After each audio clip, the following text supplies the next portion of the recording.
దేశవ్యాప్తంగా petrol diesel కొరత అత్యధికంగా నెలకొన్నటువంటి అంశం. ప్రధానంగా రోడ్ల మీదకి వచ్చారు అందరూ కూడా, బంకుల చుట్టూ కూడా తిరుగుతున్నటువంటి అంశం.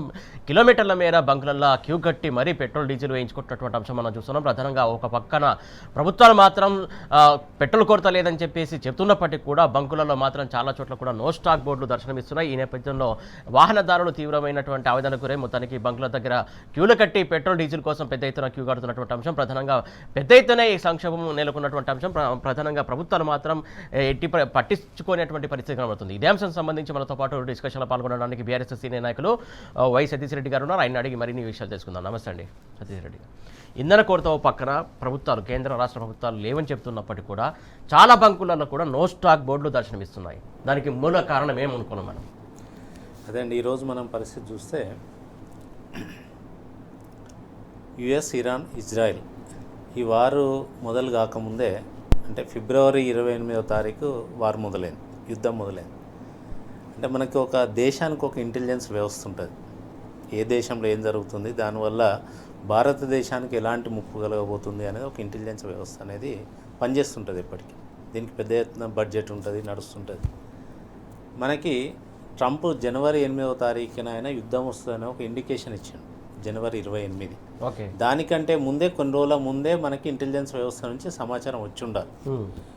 జనవరి 28వ తారీఖు మొదటిసారి హెచ్చరించిండు.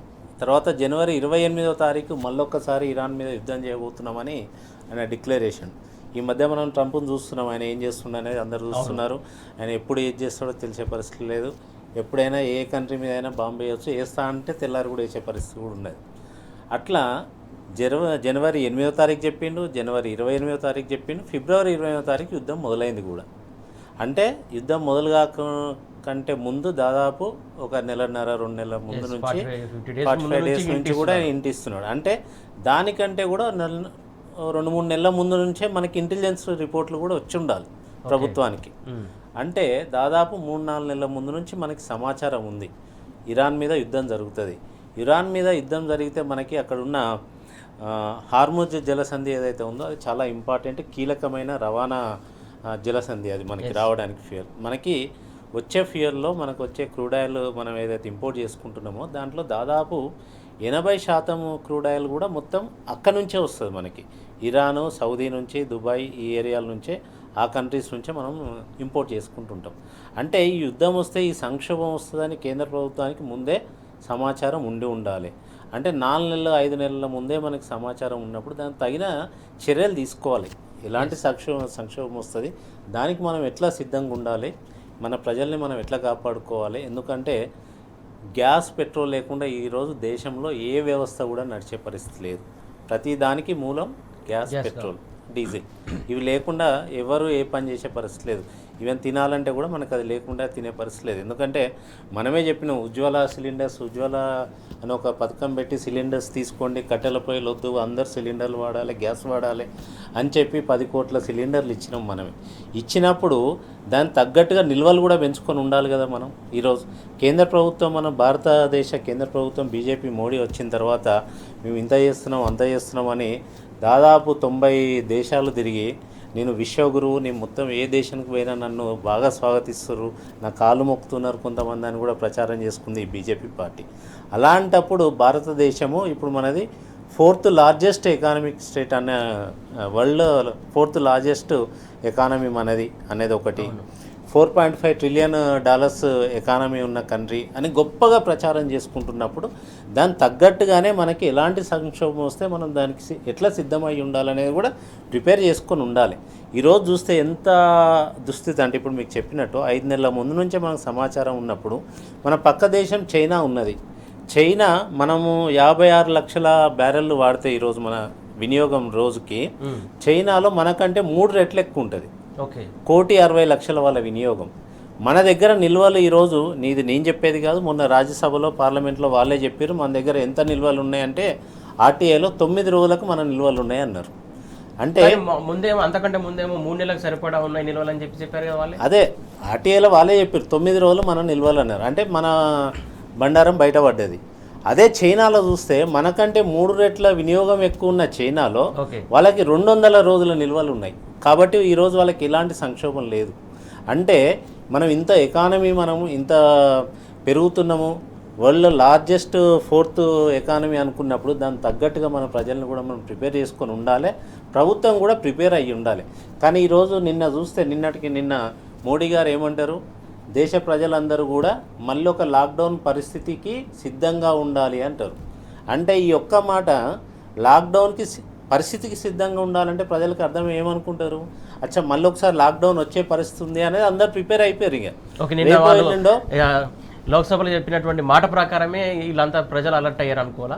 అదే దానికే కదా లాక్డౌన్ అనే మాట వింటేనే అందరికీ భయం కదా. ఇంతకుముందు ఒకసారి లాక్డౌన్ అనుభవించున్నారు, పేద ప్రజలు మధ్యతరగతి ప్రజలు అనుభవించున్నారు. వాళ్ళు చూసిన కష్టాలు ఉన్నాయి, కొంతమందికి తినడానికి తిండి కూడా దొరకలేని పరిస్థితులు ఉండే. మళ్ళీ లాక్డౌన్ అన్నాడు ప్రధానమంత్రి, దేశ ప్రధాని అన్నది ఎవరు చిన్న మనిషి కాదు కదా.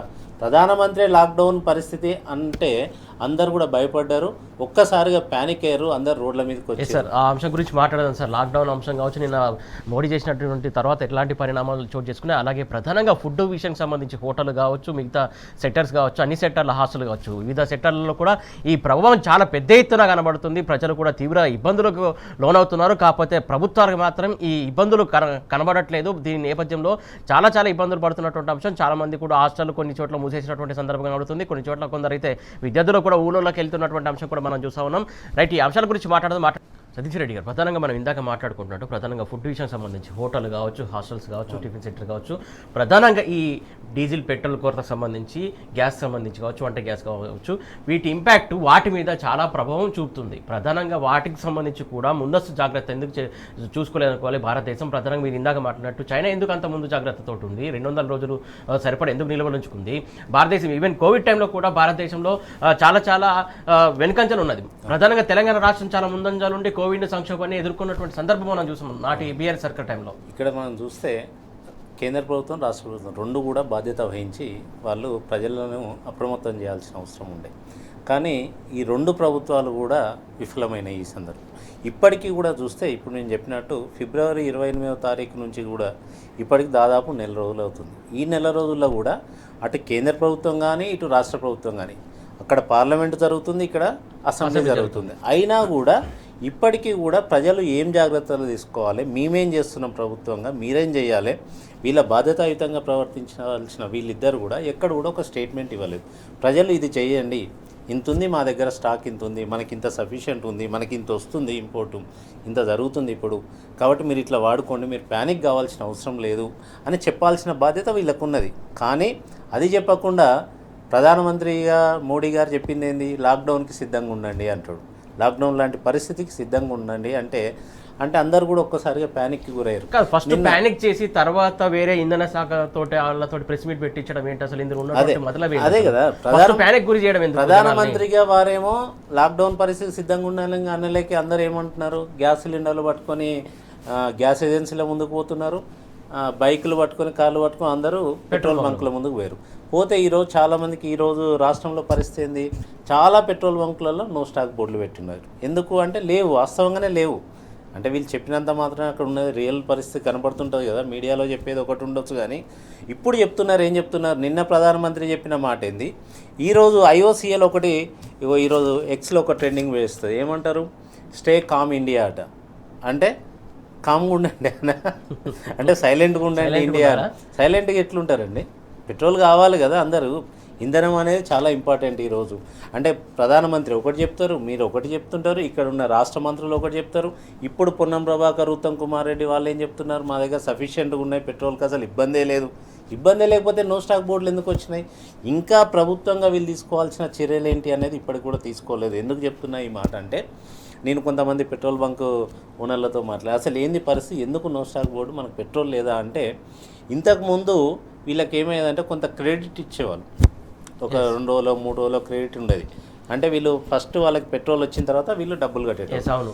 ఇలాంటి సంక్షోభంలో ప్రభుత్వం ఇంకా వాళ్ళని ఆదుకోవాల్సింది పోనిచ్చి, అవసరమైతే ఇంకొక 2 రోజులు ఎక్కువ టైం ఇస్తాం అనేది చెప్పాల్సింది పోనిచ్చి, ముందు డబ్బులు అడ్వాన్స్ కడితేనే మీకు పెట్రోల్ పంపిస్తామనే లెక్క అట్లా కూడా సగం బంకులు ఈరోజు ఖాళీ ఉండాల్సిన పరిస్థితి ఏర్పడ్డది. అంటే ఒక పక్క యుద్ధం సంక్షోభం ఒకటైతే, ఇంకో పక్క ప్రభుత్వమే సంక్షోభాన్ని క్రియేట్ చేస్తుంది ఇక్కడ. ఈ విధంగా పెట్రోల్ బంకుల ఓనర్లు కూడా ఇబ్బంది పడి చాలామంది నో స్టాక్ బోర్డులు పెట్టడం జరిగింది. ఈరోజు చూస్తే నేను వచ్చేటప్పుడు నాగోల్ నుంచి ఇక్కడికి వచ్చేటప్పుడు 20 బంకులలో చూసినా 20 బంకులలో మొత్తం లైన్లే ఉన్నాయి.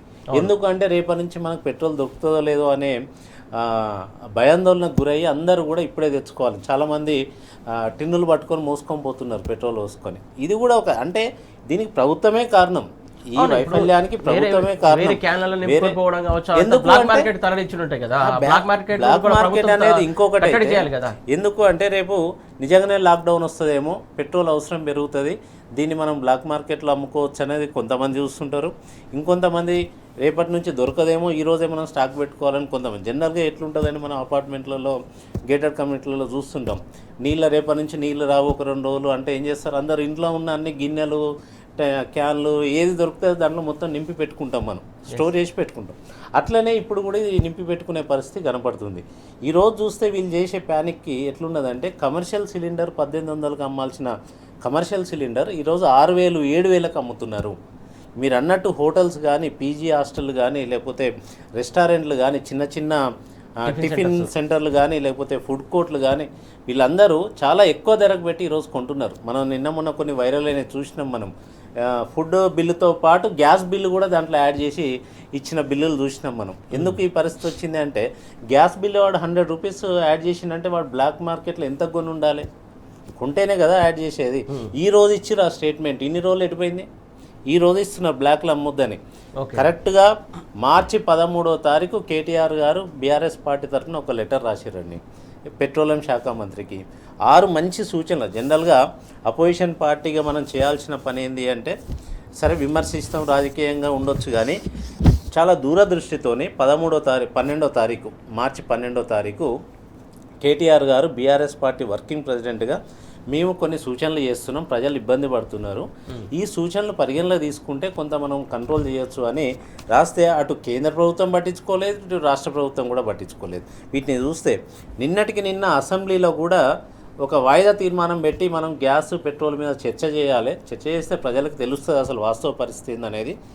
ప్రతిపక్ష పార్టీగా వీళ్ళు కొన్ని సూచనలు ఇవ్వచ్చు, ప్రభుత్వం కూడా వాళ్ళు ఏం చేస్తున్నారు రాష్ట్ర ప్రభుత్వం అనేది అసెంబ్లీలో ప్రజలకు చెప్పాల్సిన అవసరం ఉంది, వాళ్ళకి ఉంది, ఆ బాధ్యత ఉన్నది. ఆ బాధ్యత నెరవేర్చాల్సింది పోనిచ్చి వాయిదా తీర్మానం పెడితే ఇంతకంటే ఇంపార్టెంట్ ఇష్యూ ఏముందండి ఇప్పుడు రాష్ట్రంలో? మొత్తానికి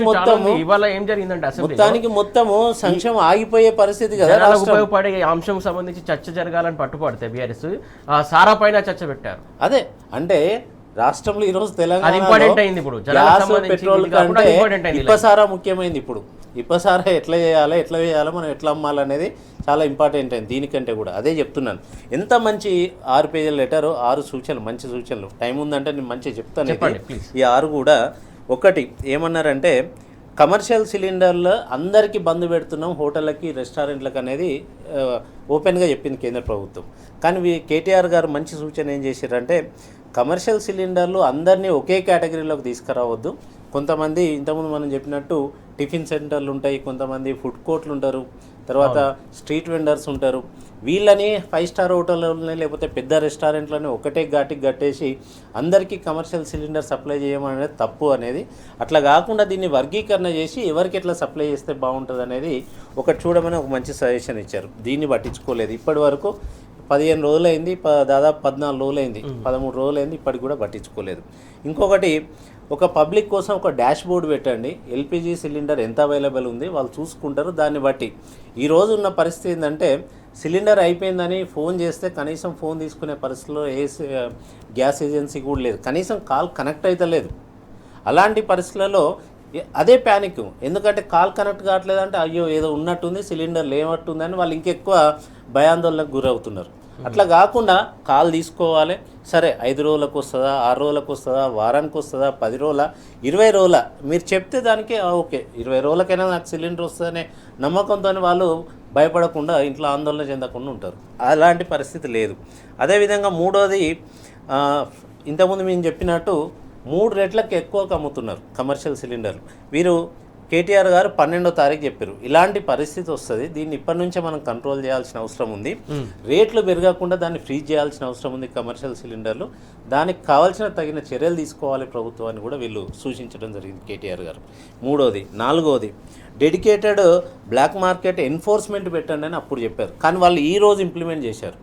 12వ తారీఖు కేటీఆర్ గారు చెప్తే ఈరోజు 25వ తారీఖు ఇంతకుముందు రాష్ట్ర ప్రభుత్వం ఎన్ఫోర్స్మెంట్ పెడుతున్నాం, ఈరోజు మొత్తం దాడులు చేస్తున్నాం, ఎవరు బ్లాక్ మార్కెట్లో సిలిండర్లు అమ్మినా కూడా సీజ్ చేస్తామని ఈరోజు, అంటే 12 రోజుల తర్వాత కేటీఆర్ గారు చెప్పిన 12 రోజుల తర్వాత ఈరోజు రేవంత్ ప్రభుత్వం మేల్కొన్నది. అదేవిధంగా ఇంకొకటి చెప్పారు, వర్క్ ఫ్రమ్ హోమ్ అడ్వైజరీ అని. ఇప్పటికి కూడా చెప్పలేదు, అటు కేంద్ర ప్రభుత్వం చెప్పలేదు, ఇటు రాష్ట్ర ప్రభుత్వం చెప్పలేదు. ఈరోజు మీరు చూస్తే ఈరోజు అడ్వైజరీ వర్క్ ఫ్రమ్ హోమ్ అని కొన్ని సాఫ్ట్వేర్ కంపెనీస్ ఈరోజు డిక్లేర్ చేసినాయి ఆల్రెడీ.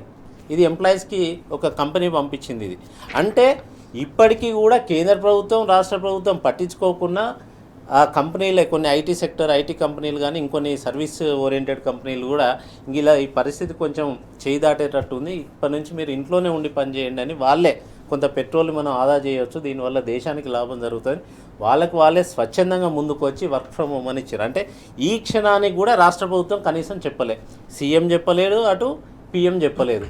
ఇవన్నీ వదిలిపెట్టి రేవంత్ రెడ్డి ఏం చేస్తున్నాడు, నిన్ననేమో ఢిల్లీ పోయిండు, ఈరోజు ఆంధ్రప్రదేశ్ పోయిండు, మళ్ళీ ఈవినింగ్ ఇప్పుడు ఎన్నికల ప్రచారానికి కేరళ పోతున్నాడని తెలిసింది, పోతున్నాడో లేదో. అంటే 24 గంటల్లో 3 రాష్ట్రాలు తిరుగుతావు. ఇక్కడ తెలంగాణ రాష్ట్రంలో వస్తున్న సంక్షోభాన్ని పక్కన పెట్టి మీకు కావాల్సింది, నిన్న ఒక పెళ్ళికి పోయినావు, టీడీపీ నాయకుని పెళ్ళికి పోతావు, నిన్నేమో ఢిల్లీకి పోతావు మూటలు పట్టుకొని, ఈరోజు కేరళకు పోతుంది మళ్ళీ ఎన్నికల ప్రచారం. ఇది ఇంపార్టెంటా, లేకపోతే తెలంగాణ రాష్ట్రాలకు వచ్చే కష్టాలు ఇంపార్టెంటా? కనీసం దాని మీద ఇప్పటికీ చర్చ లేదు, ఒక మీటింగ్ లేదు, వాళ్ళకి ఏం చెప్పాలనో ఒక ప్రెస్ మీట్ లేదు. ఇలాంటి పరిస్థితులు. ఇది 12 రోజుల కింద కేటీఆర్ గారు చెప్పింది. తర్వాత ఇంకొకటి, protected allocation for PG hostels and స్టూడెంట్స్కి ఇలాంటి పరిస్థితి ఉంటుంది. హైదరాబాద్లో దాదాపు 11 లక్షల మంది ఐటీ ప్రొఫెషనల్స్ పనిచేస్తున్నారు.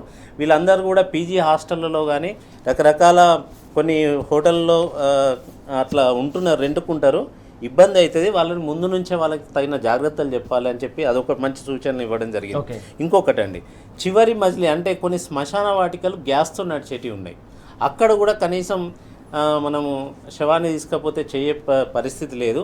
చివరి మజిలీ గౌరవాన్ని మనం ఇవ్వాలి, వాళ్ళకి చాలా గౌరవంగా వాళ్ళని పంపించడానికి హిందూ ధర్మంగా అందరూ కూడా, ఏ మతమైనా అందరూ కూడా చూస్తారు, కాబట్టి వాళ్ళకి ఆ అవకాశాన్ని కల్పించండి, దాన్ని దూరం చేయకండి అని అదొక అడ్వైజ్ ఇచ్చారు. ఇదే కాకుండా ఈ హోటల్ ఇండస్ట్రీ, ఈ రెస్టారెంట్లలో పనిచేసే వాళ్ళు దాదాపు 80 లక్షల మంది ఉన్నారు తెలంగాణలో. వీళ్ళందరూ కూడా రేపు రోడ్డున పడే పరిస్థితి ఉంటుంది. దీనికి కూడా ప్రభుత్వం ముందు చూపుతో కొన్ని చర్యలు తీసుకోవాలని ఇంత మంచి సూచనలు చేస్తే ఒక్క సూచనన్నా ఈ ప్రభుత్వం పట్టించుకున్నదా? ఈ ప్రభుత్వం పట్టించుకోవాలి, అటు మోడీ ప్రభుత్వం పట్టించుకోవాలి.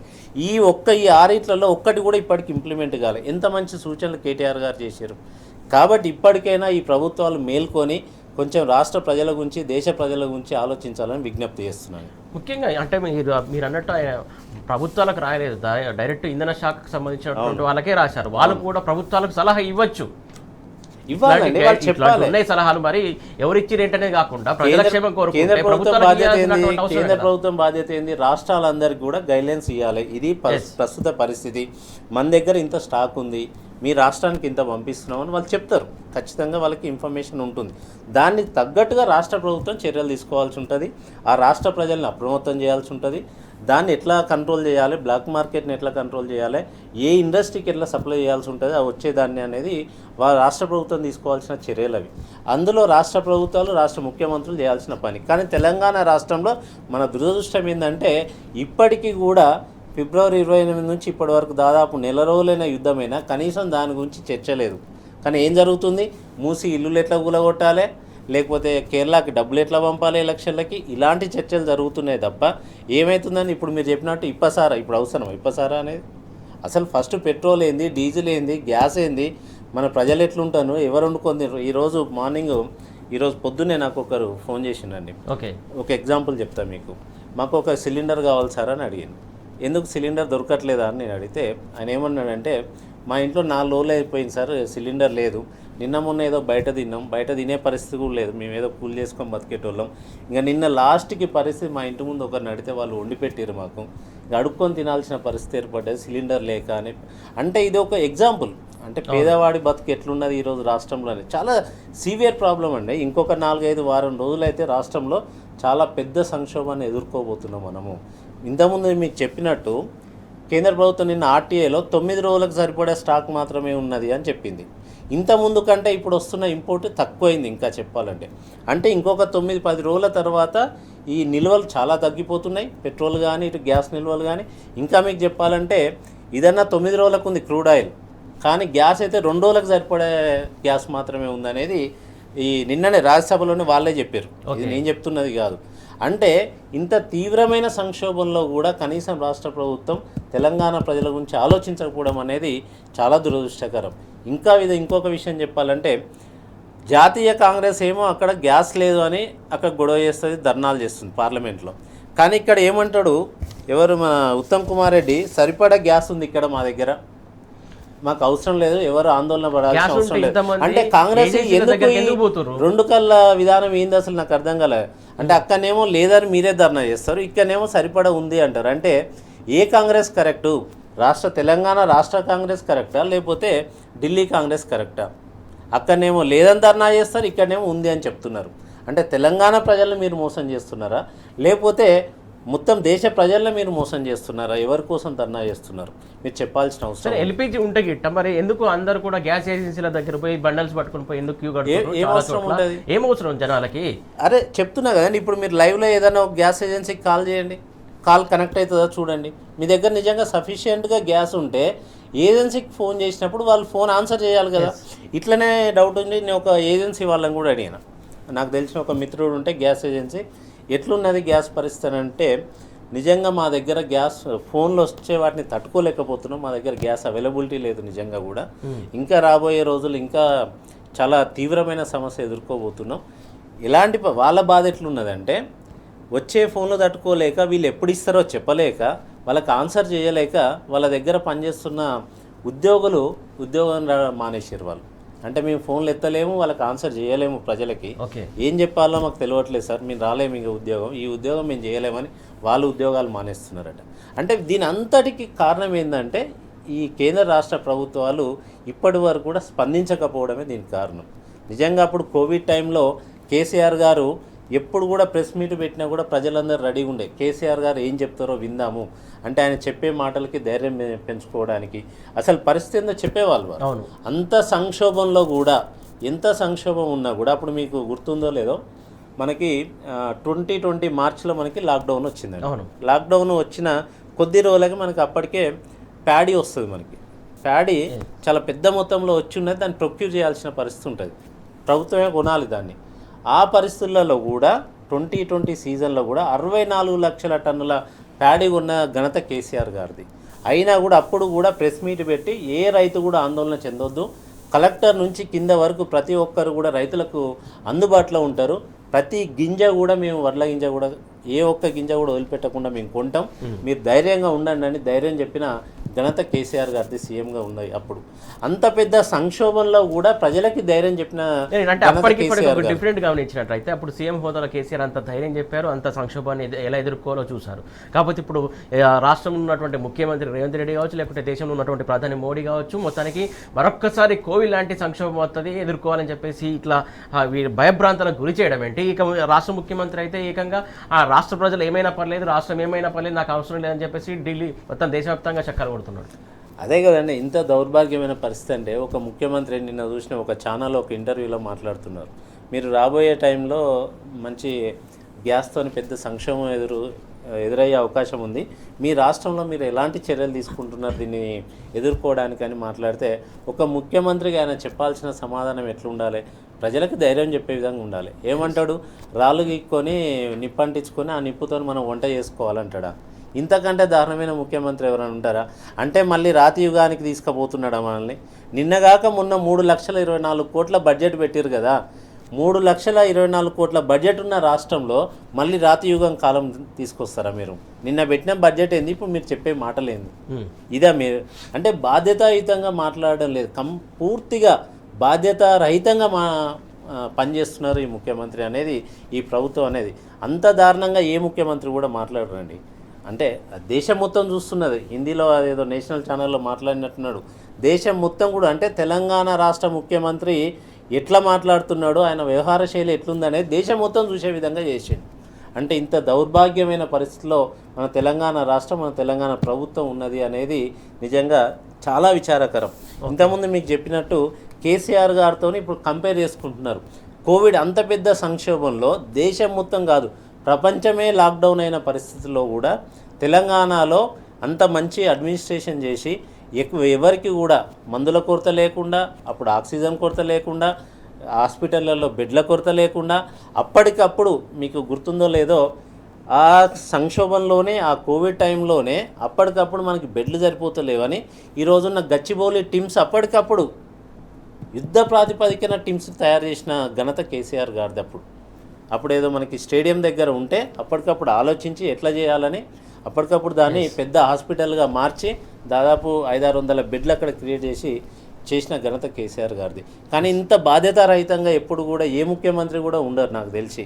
కానీ మన దౌర్భాగ్యం ఈరోజు బాధ్యతారాహిత్యంగా ఇటు తెలంగాణ రాష్ట్ర ముఖ్యమంత్రి ఉన్నాడు, అలాగే దేశంలో ఉన్నటువంటి ప్రధానమంత్రి కూడా బాధ్యతారాహిత్యంగానే వ్యవహరిస్తున్నాడు. అందుకు ఉదాహరణ ఏదైతే దాదాపు 3-4 నెలల నుంచి ఇలాంటి సంక్షోభం తలెత్తే అవకాశం ఉంది. యుద్ధానికి సంబంధించి అటు అమెరికా కూడా హింట్ ఇచ్చింది, అయినా కూడా జాగ్రత్త పడాల్సినటువంటి అవసరం ఉంది.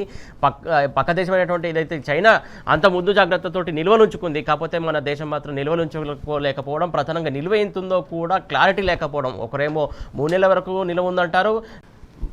సార్, ప్రధానంగా నిల్వలు ఉన్నాయని చెప్తున్నాను. నిల్వలు ఉంటే ఇంత ఇబ్బంది ఎందుకు? అందరు రోడ్ల మీదకి రావాల్సినటువంటి అవసరం ఏముంటుంది? ప్రధానంగా నో స్టాక్ బోర్డులే ఎక్కువ దర్శనమిస్తున్నారని చెప్పేసి ప్రజలు ప్యానిక్ అవుతున్నటువంటి సిచ్యువేషన్. అంటే మీకు ఇక్కడ ఒకటి చెప్పాలి, ఐఈఏ అని ఒకటి ఉంటుంది, ఇంటర్నేషనల్ ఎనర్జీ ఏజెన్సీ. అంటే ఇంటర్నేషనల్గా ఎనర్జీ ఏజెన్సీలో దీంట్లో ఒక 30 దేశాలు దీంట్లో ఫుల్ మెంబర్షిప్ ఉన్నాయి. దీంట్లో ఇండియాకి మెంబర్షిప్ లేదు. ఓకే, 30 దేశాల మెంబర్షిప్ ఉన్న ఐఈఏలో ఇండియాకి మెంబర్షిప్ లేదు. ఎందుకు ఇండియాకి మెంబర్షిప్ లేదా అని నేను చూస్తే ఐఈఏ కండిషన్ ఏంటంటే దాంట్లో ఫుల్ మెంబర్షిప్ ఉండాలి అంటే దాంట్లో స్ట్రాటజిక్ ఆయిల్ రిజర్వ్స్ అని ప్రతి దేశానికి కూడా ఎంత రిజర్వ్స్ ఉండాలి అనేది ఉంటుంది. 90 రోజుల తక్కువ మినిమం 90 రోజుల రిజర్వ్ ఉంటేనే దాంట్లో ఫుల్ మెంబర్షిప్ ఉంటుంది. మనం ఇంత పెద్ద ఘనతగా ఏదో బాగా అభివృద్ధి చెందుతున్న మనం ఇండియా, ఇంతకుముందు మీకు చెప్పినట్టు విశ్వగురువుగా ఇండియా మారుతుంది మోడీ ఆధ్వర్యంలో, బీజేపీ 12 ఏళ్ల పాలనలో అని అన్నట్టుగా బాగా గొప్పగా ప్రచారం చేసే వీళ్ళు ఈ ఐఈఏ మెంబర్షిప్ ఎందుకు లేదు మనకి అంటే 90 రోజుల నిల్వ లేకపోవడం వల్ల లేదు. అంటే 90 రోజులు కాదు కదా, కేవలం 9 రోజుల నిల్వలే ఉన్నాయి. అంటే మనం చూస్తే పరిస్థితి ఎట్లున్నదంటే చైనాకు 200 రోజుల నిల్వలు ఉన్నాయి, జపాన్కి 224 రోజుల నిల్వలు ఉన్నాయి, యూరోప్కి 100 రోజులు ఆ పైన ఉన్నాయి. మన పక్కనున్న ఫిలిప్స్ చిన్న దేశం 60 రోజుల నిల్వలు ఉన్నాయి వాళ్ళకి, మనకి ఎందుకు లేవు? మీరు చూస్తే భారతదేశం నుంచి భూటాన్కి, ఇప్పుడు భూటాన్కి పోయే పెట్రోల్ కానీ గ్యాస్ కానీ ఎవరు సప్లై చేస్తున్నారంటే ఇండియానే సప్లై చేస్తుంది. ఓకే, ఇండియా నుంచే భూటాన్కి పోతుంది. భూటాన్లో పెట్రోల్ ఎంత అంటే 66 రూపాయలు, ఇండియాలో పెట్రోల్ ఎంత ఈరోజు 107 రూపాయలు. అంటే మనం సప్లై చేస్తున్న భూటాన్ మనకంటే కూడా 40 రూపాయలు తక్కువకు అమ్ముతున్నది. మనమేమో ప్రతి లీటర్కి 40 రూపాయలు ఎక్కువ కడుతున్నాం. ప్రతిరోజు సగటున చూస్తే 13,50,00,000 లీటర్ల వినియోగం జరుగుతుంది దేశంలో. అంటే రోజు చూస్తే మనము దాదాపు ఇంటూ 40 రూపాయలు వేసుకుంటే దాదాపు 500 కోట్లు, దాదాపు 500-600 కోట్లు అనుకుంటా దాదాపు రోజుకు మనం కడుతున్నాం. అంటే భూటాన్ కంటే చూస్తే ఈ విధంగా చూస్తే సంవత్సరానికి 2 లక్షల కోట్లు మనం భూటాన్తో పోలిస్తే 2 లక్షల కోట్లు ఎక్కువ కడుతున్నాం పెట్రోల్ మీద. నేను ఒక్కటి చెప్పేది ఓన్లీ పెట్రోలే, గ్యాస్ కాదు, డీజిల్ కాదు. అంటే ఇన్ని లక్షల కోట్లు మన దగ్గర తీసుకుంటున్నారు కదా ఈ 11 సంవత్సరాల నుంచి. సంవత్సరానికి 2 లక్షల కోట్లు అంటే ఒక్క పెట్రోల్ మీదనే ఇప్పటికీ దాదాపు 22 లక్షల కోట్లు తీసుకున్నారు. కనీసం ఈ రిజర్వ్స్ పెంచుకునే తెలివి కూడా లేదా మనకి? ఏదైనా సంక్షోభం వస్తే ఒక నెల రోజులు బతికే తెలివి కూడా లేదా ఇండియాకి? ఈ ప్రభుత్వానికి అది కూడా చేయలేకపోయిందా? అంటే ఏదైనా సంక్షోభం ఈరోజు ఎక్కడో ఒక 2 దేశాలు కొట్టుకుంటేనే మన పరిస్థితులు ఉంటే రేపు పొద్దున ఇండియాకే అదే యుద్ధ పరిస్థితి వచ్చిందనుకో మన పరిస్థితి ఏంది అసలు? అంటే కనీస ప్రణాళికలు లేవు. అంటే మనం 80% బయట నుంచే తీసుకుంటున్నప్పుడు, ఇంపోర్ట్ చేసుకుంటున్నప్పుడు, ఆయిల్స్ని, క్రూడ్ ఆయిల్ని చేసుకుంటున్నప్పుడు ప్రత్యామ్నాయం చూసుకోవాలి కదా. ఏం చేయాలి? ఎలక్ట్రిక్ వెహికల్స్ని మనం పెంపొందించాలి. జనరల్గా ఇప్పుడు మనం చైనాలో చూస్తే చైనాలో వాళ్ళకి అసలు యుద్ధం ఎఫెక్ట్ అసలే లేదు. ఎందుకు లేదు అంటే దాదాపు 50% పైన అక్కడ వాళ్ళు ఎలక్ట్రిక్ వెహికల్సే వాడుతున్నారు. అంటే ఎలక్ట్రిక్ వెహికల్స్ వాడమని ప్రోత్సహించాలి. దానికి తగ్గట్టుగా ఎలక్ట్రిక్ వెహికల్స్ వాడడానికి కావాల్సిన ఛార్జింగ్ స్టేషన్స్ ఇన్ఫ్రాస్ట్రక్చర్ కూడా పెంచుకోవాల్సిన అవసరం ఉంది. ఇది కేంద్ర ప్రభుత్వం చేయాలి, ఇటు రాష్ట్ర ప్రభుత్వం కూడా చేయాలి. మనం ఉన్నప్పుడు మీకు ఒక ఎగ్జాంపుల్ చెప్తా. ఇక్కడ నేను రెడ్కో చైర్మన్గా ఉన్న ఈ తెలంగాణ రాష్ట్రంలో మేము ఉన్నప్పుడు హైదరాబాద్లో 300 ఛార్జింగ్ స్టేషన్లకు మేము ప్రణాళికలు చేసినాం, టెండర్లు పిలిచినాం, మొత్తం పెట్టినాం. ఆ 300 ఛార్జింగ్ స్టేషన్లో మేము ఉన్నప్పుడు దాదాపు ఒక 100 మొదలైనవి అప్పుడే. ఆ 100 మొదలైనవి కూడా ఈరోజు సరిగ్గా పనిచేయట్లేవు. కొత్తవి కాదు కదా, ఈ 2.5 సంవత్సరాల్లో కొత్తవి కూడా చేయాల్సింది, కొత్తవి కూడా వర్కింగ్లోకి రావాల్సింది, పాతవి కూడా వర్క్ చేయట్లేదు. కనీసం ఆ గన్లు ఎత్తుకపోవడం ఇవన్నీ చేయడం, వాటిని కాపాడే దుస్థితి. అలాంటి పరిస్థితులలో ఈరోజు మనం ఉన్నాక ఎట్లా ఇన్ఫ్రాస్ట్రక్చర్ పెరుగుతుంది, ఎట్లా ఈ ప్రభుత్వాలను నమ్మి ప్రజలు కూడా ఎట్లా ఎలక్ట్రిక్ వెహికల్స్ కొంటారు? అంటే ఈ విధంగా మనం చేసే తప్పిదాలు ఇవి. నిజంగా ఈరోజు మనం యుద్ధం వస్తాయి కనుక రేపొద్దున మనం అన్నట్టు భారతదేశాన్ని దెబ్బతీయాలంటే ఏ అణుబాంబు, హైడ్రోజన్ బాంబు, ఆటం బాంబు అవసరం లేదు. ఒక నెల రోజులు మనకి పెట్రోల్ గ్యాస్ రాకుండా కనుక అడ్డుకున్నట్టయితే కథం ఇండియా కొలాప్స్ అయిపోతుంది. ఇలాంటి సంక్షోభం సృష్టిస్తే సరిపోతుంది అంతే, ఇండియా కొలాప్స్ అయితే మనకు బాంబులు అవసరం లేదు, మన మీద వేయాల్సిన అవసరమే లేదు వాళ్ళు. కాబట్టి ఏంటంటే ఇంత దారుణమైన పరిస్థితిలో మనం ఉన్నది. మనం ఇంకా డిప్లొమసీ, మనం అన్నట్టు మోడీ గారు అన్ని కంట్రీస్తో మాట్లాడి మనతోని మంచి సత్సంబంధాలు మెయింటైన్ చేస్తున్నాం మనం అనేది గొప్పగా మాట్లాడుకుంటున్నాం కదా. ఈరోజు ఇండియా పరిస్థితి ఎట్లుందంటే పైన పటారం లోన లోటారం అన్నట్టు ఉన్నది. అంటే పైకి చూడడానికి పెద్దగా విశ్వగురు అనే చెప్పుకునే పరిస్థితి, కానీ లోపల మన పరిస్థితి ఈరోజు ఇది. ఇంకొక వారం రోజులు కనుక మనకి క్రూడ్ ఆయిల్ మన ఇండియాకి రాకపోతే మన పరిస్థితి ఎట్లుంటుంది అనేది మీరు ఆలోచన చేసుకోండి. అంటే అంత దారుణమైన పరిస్థితులు మనం ఇమాజిన్ చేసుకుంటే చాలా ఘోరమైన పరిస్థితి ఉంది. ఇప్పటికైనా చర్యలు తీసుకోవాలి కేంద్ర ప్రభుత్వం. మీరు అన్నట్టు మొత్తం ప్రపంచవ్యాప్తంగా అన్ని దేశాలతో సత్సంబంధాలు కొనసాగిస్తున్నటువంటి మోడీ ఇదే ట్రంప్తో మాట్లాడడం కావచ్చు, ఇరాన్ విషయం కావచ్చు, జోక్యం చేసుకొని యుద్ధం ఆపే ప్రయత్నం చేయకపోవడం చేయొచ్చు కదా. అంత డిప్లొమసీ ఉంటే మీరు అడిగిన దానికి ఇది ఒకటి చెప్తా.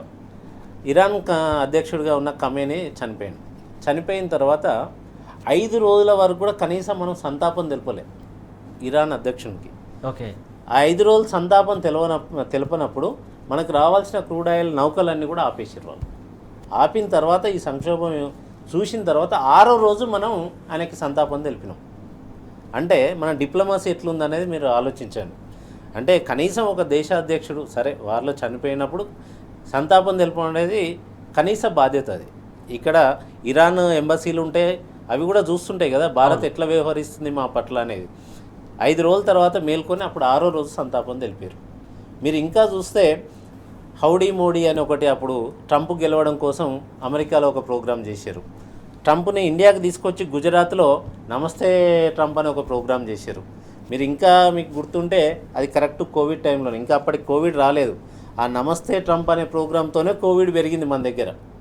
అంత పెద్ద ప్రోగ్రాం. అంటే అప్పుడు ట్రంప్ను గెలిపియండి అని మన ఒక భారతీయులందరూ కూడా భారతదేశ ప్రధానిగా వీరు మోడీ గారు ఒక పిలుపునిచ్చారు అన్నట్టు.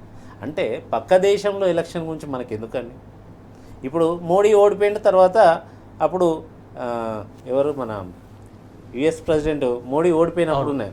అంటే ఆయన గెలిపేయమని మనం చెప్పినప్పుడు, ఒక దేశ ప్రధానిగా మీరు చెప్పినప్పుడు ఇంకొకరు గెలిచినప్పుడు మనకి ఎఫెక్ట్ పడుతుంది కదా దాని మీద. ఇంత దారుణమైన డిప్లొమసీ ఏమన్నది. అంటే ఇప్పుడు మొన్న ఇరాన్ మీద అంతే ఉంది, అప్పుడు ట్రంప్ విషయంలో అంతే ఉంది. అంటే ఇది తప్పు.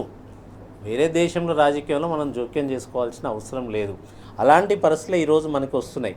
ఈరోజు చూస్తే మనము ఇండియా మన పక్క దేశాలు ఫిలిప్పీన్ కానీ, శ్రీలంక కానీ, బంగ్లాదేశ్ కానీ, మయన్మార్ కానీ, ఆఖరికి పాకిస్తాన్ కూడా 20 రోజుల ముందు నుంచే వాళ్ళ స్కూల్కి హాలిడే ఇవ్వడం, తర్వాత ఫిలిప్పీన్స్లో వారానికి 4 రోజులే పని దినాలు పెట్టడం, శ్రీలంకలో వర్క్ ఫ్రమ్ హోమ్ చేయడం, ఇట్లా కొన్ని వాళ్ళందరూ కూడా ముందు నుంచే బాధ్యతాయుతంగా వాళ్ళు ఎట్లా తగ్గించుకుంటూ వస్తున్నారు, కట్ చేసుకుంటూ వాళ్ళ ప్రజలకు చెప్పుకుంటూ మనకు కొంత సంక్షోభం వచ్చే అవకాశం ఉంది, దీని ముందు నుంచే మీరు జాగ్రత్తగా ఉండండి అని చెప్తున్నారు. కానీ ఇప్పటికి కూడా ఈరోజు కూడా ప్రధానమంత్రి కనీసం ఐటీ సెక్టార్కైనా లేకపోతే ఇంకా వేరే కంట్రీస్కి వేరే కంపెనీస్కైనా ఇంకా మీరు చెప్తే ఇటు ఈవీని ప్రోత్సహించడంతో పాటు ఇప్పుడు ఈరోజు చూస్తే మన హోటల్స్ చాలామంది కూడా ఈ గ్యాస్ లేడం వల్ల చాలామంది ఇండక్షన్ స్టవ్ల కోసం వెళ్తున్నారు, కొంతమంది కట్టెల పొయ్యిల కోసం పోతున్నారు హోటల్స్ మనం చూస్తున్నాం. ఈ ఇండక్షన్ స్టవ్లు కూడా ఇప్పటికిప్పుడు ఒక్కసారిగా మీద పడితే ప్రొడక్షన్ ఉండదు కదా, అంతా దొరకవు, అక్కడ కూడా క్యూ లైన్లు అయినాయి. అంటే మనకి ఒక 5 నెలల ముందు నుంచే కనుక మనకి సమాచారం ఉంది, యుద్ధం వచ్చే అవకాశం ఉంది, మనకి గ్యాస్ పెట్రోలు ఇబ్బంది అయ్యే అవకాశం ఉంది అని మీకు తెలిసినప్పుడు మీరు చేయాల్సిన పని ఏంది, ఇలాంటి ఎలక్ట్రికల్ కంపెనీస్ పిలిచి ఇలాంటి ప్రొడక్షన్ పెంచుకోండి, మనకి ఇబ్బంది వచ్చే అవకాశం ఉంది, పబ్లిక్కి ఇండక్షన్ స్టవ్లు ఇలాంటి అవసరం ఉంటుంది, ఈ డిమాండ్ పెరిగే అవసరం ఉంది, మీరు ప్రొడక్షన్ పెంచుకోండి అని వాళ్ళకి ముందే ఇంటిమేట్ చేయాలి, వాళ్ళకి ఇన్స్ట్రక్షన్స్ ఇవ్వాల్సిన అవసరం ఉంటుంది, ప్రభుత్వ బాధ్యత అది. అలాంటి ప్రయత్నాలు కూడా ఏమీ చేయలేదు. అంటే ఈ ప్రభుత్వం ఎంత నిర్లక్ష్యంగా వ్యవహరించిందనేది మనం ఒకసారి ఆలోచిస్తే అర్థమవుతుంది. ఇంకొక అంశం సార్, ప్రధానంగా పెట్రోల్ బంకులకు ఇది వరకు క్రెడిట్ ఇచ్చేవారు, దాదాపు 15 లక్షల నుంచి 20 లక్షల వరకు క్రెడిట్ ఇచ్చేవారు, ఆ రకంగా ప్రోత్సహించేవాళ్ళు. ఇప్పుడు యుద్ధ నేపథ్యంలో ఆయిల్ కంపెనీలు ఆ క్రెడిట్ ఇవ్వకపోవడం ప్రధాన కారణమని ఇంకొక కారణం చెప్తున్నారు. దీనికి ప్రభుత్వం దానికి ప్రోత్సహించాలి కదా, వారికి కూడా మరి. ఇంతకుముందు నేను చెప్పినట్టు ఇంతకుముందు క్రెడిట్ ఇచ్చేటోళ్ళు, సంక్షేమంలో ఇంకా క్రెడిట్ని పెంచాలి కానీ మొత్తమే క్రెడిట్ లేకుండా అడ్వాన్స్ డబ్బులు కడితేనే మీకు ఫ్యూయల్ పంపిస్తున్నాం అంటున్నారు. ఇప్పుడు చాలా పెట్రోల్ బంకులు నో స్టాక్ బోర్డు పెట్టడానికి కారణమే అది. కారణం ఏంటంటే వాళ్ళు మొత్తం డబ్బులు ముందు కట్టి పెట్రోల్ తెచ్చుకోలేక, డీజిల్ తెచ్చుకోలేక వాళ్ళు నో స్టాక్ బోర్డులు పెడుతున్నారు. నిజంగా ఈరోజు పరిస్థితి ఏంటంటే దేశంలో ఇంతకుముందు మనం చూసింది మ్యాన్మేడ్ సంక్షోభం అన్నట్టు. ఇంతకుముందు విపత్తు మోడీ సంక్షోభం ఒకటి ఆయన తీసుకొచ్చింది, కోవిడ్ అనేది న్యాచురల్గా వచ్చింది. కానీ ఇంతకుముందు నోట్ల రద్దుతో ఒకసారి ఏటీఎంల ముందు మొత్తం నిలబెట్టారు. మళ్ళీ ఇప్పుడు ముందస్తు ప్రణాళిక, ముందస్తు ఆలోచన లేకుండా మొత్తం పెట్రోల్ బంకుల ముందు, గ్యాస్ ఏజెన్సీల ముందు మళ్ళీ ప్రజల్ని నిలబెడుతున్నారు క్యూ లైన్. ఈ విధంగా మోడీ పాలన ఉంది. ఇప్పటికైనా అర్థం చేసుకొని భారతదేశాన్ని కాపాడాల్సిన అవసరం ఉంది. అటు కేంద్రమైనా ఇటు రాష్ట్రమైనా రెండు ప్రభుత్వాలు కూడా మాట్లాడుకొని ప్రజలకు కావాల్సిన ఇన్స్ట్రక్షన్స్ ఇచ్చి వాళ్ళకు బాధ్యతాయుతంగా కొంచెం వ్యవహరించాలని విజ్ఞప్తి చేస్తాం. ఓకే అండి, సతీష్ రెడ్డి గారు, థ్యాంక్ యూ సో మచ్ అండి. మొత్తం చూస్తున్నాగా సంక్షోభాన్ని ఎదుర్కోవడానికి భారత సర్కార్ కావచ్చు, ఇటు తెలంగాణ రాష్ట్రం కావచ్చు, ముందస్తు జాగ్రత్తలు తీసుకోకపోవడమే ప్రధానంగా ఈ కొరతకు మూల కారణం అని చెప్తున్నారు. ప్రధానంగా ఇప్పటికైనా మేల్కొని తగు జాగ్రత్తలు తీసుకోవాలని చెప్తున్నటువంటి అంశం ఇది. వాటి బరాబర్ అడుగుదాం. Keep watching tea news.